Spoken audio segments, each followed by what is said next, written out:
అంబటి రాయుడు ఒక క్రికెటర్, గుంటూరు జిల్లా. పాపం ఆశపడ్డాడు, తప్పు లేదు. జగన్ మాయగాడున్నాడు, మాయ చేశాడు. నీ గుంటూరు పార్లమెంట్ ఇచ్చేస్తా అన్నాడు, పోయి పని చేసుకోమన్నాడు. ఏం తమ్ముళ్ళు అంతవరకు బాగానే ఉందా? ఇంకొకరిని పిలిచి నీకు ఇస్తా అన్నాడు, ఆ పేరు నేను చెప్పను. దాంతో ఇతనికి అర్థమైపోయింది, దాంతో ఆయన నైజం అర్థం చేసుకున్నాడు.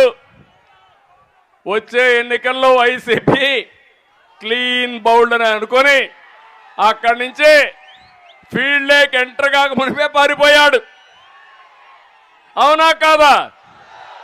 ఇది మీ అందరికి అర్థమైందా నేను అడుగుతున్నా. ఈ రాష్ట్రంలో అందరినీ మోసం చేసి, ప్రతిరోజు మాటలు చెప్పి, ఎదురుదాడి చేసి, నానా బూతులు తిట్టించి తద్వారా రాజకీయం అనుకుంటున్నాడు. నిన్న మొన్న కూడా చూశారు, ఎవడు నన్ను ఎక్కువ తిడితే, ఎవరు పవన్ కళ్యాణ్ ఎక్కువ తిడితే, ఎవరు లోకేష్ని ఎక్కువ తిడితే వాడికే సీటు. ప్రజలకు సేవ చేసిన వాడికి కాదు, ప్రజల్లో అభిమానం ఉండేవాడికి కాదు, డబ్బులకు రాజకీయంగా తిట్టేవాడికి ప్రాధాన్యత ఇచ్చేవాడు ఈ ప్రపంచంలో ఎవరన్నా చూశారా అని మిమ్మల్ని అడుగుతున్నా. ఇప్పుడు ఇక్కడ చూశారు విజయవాడలో, విజయవాడ వెస్ట్ ఆడొక ఎమ్మెల్యే ఉండేవాడు, ఇప్పుడు ఉన్నాడు కొబ్బరి చిప్పల మంత్రి. అవునా కాదా? ఆ కొబ్బరి చిప్పల మంత్రి మొత్తం ఎండోమెంట్స్ అంతా అప్రతిష్ట పాలు చేశాడు. ఇప్పుడు ఆ కొబ్బరి చిప్పల మంత్రి వెస్ట్ లో వేస్ట్ అయ్యాడు, సెంట్రల్లో బెస్ట్ అయిపోతాడు. ఏం తమ్ముళ్ళు ఒప్పుకుంటారా మీరు?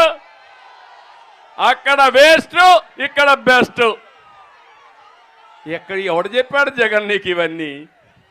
ఏ స్కూల్లో చదువుకున్నావు జగన్మోహన్ రెడ్డి అని అడుగుతున్నా నేను ఈరోజు. ఇదేనా రాజకీయం అని అడుగుతున్నా. పాపం అక్కడ ఒక ఆయన ఉన్నాడు ఆ సెంట్రల్లో, ఆ సెంట్రల్లో ఉండే ఆయన మనం చూస్తే, ఆ పేర్లు నేను చెప్పను, ఆయన మొత్తం విజయవాడ అంతా కొనే పరిస్థితికి వచ్చాడు. బ్రాహ్మిన్స్కి మాత్రం ఏమీ చేయలే. ఇప్పుడు ఆయన అవుట్, ఎక్కడ పోయాడు అడ్రస్ లేడు. ఇంకొక ఆయన ఉన్నాడు నందిగామాలో, జగన్మోహన్ రావు దొంగ. అన్నీ ఆయనకే కావాలి. ఎవరన్నా కానీ నో అంటే మొండి తోక మొండికేస్తాడు.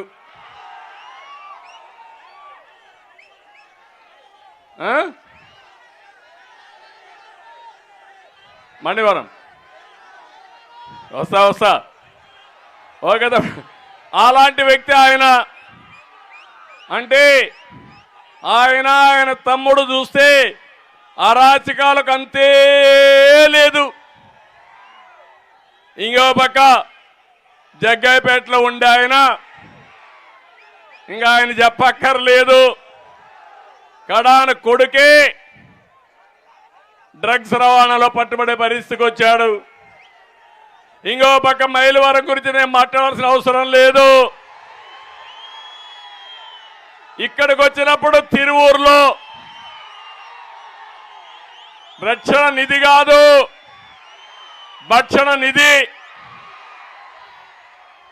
మొత్తం భూ సెటిల్మెంట్లు, రెవెన్యూ ఆక్రమాలు అన్నీ ఇనివే.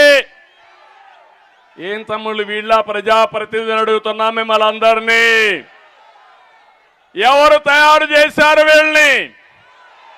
ఎవరు తయారు చేశారు వీళ్ళని అడుగుతున్నా మిమ్మల్ని. అందుకే నేను ఒకటే మిమ్మల్ని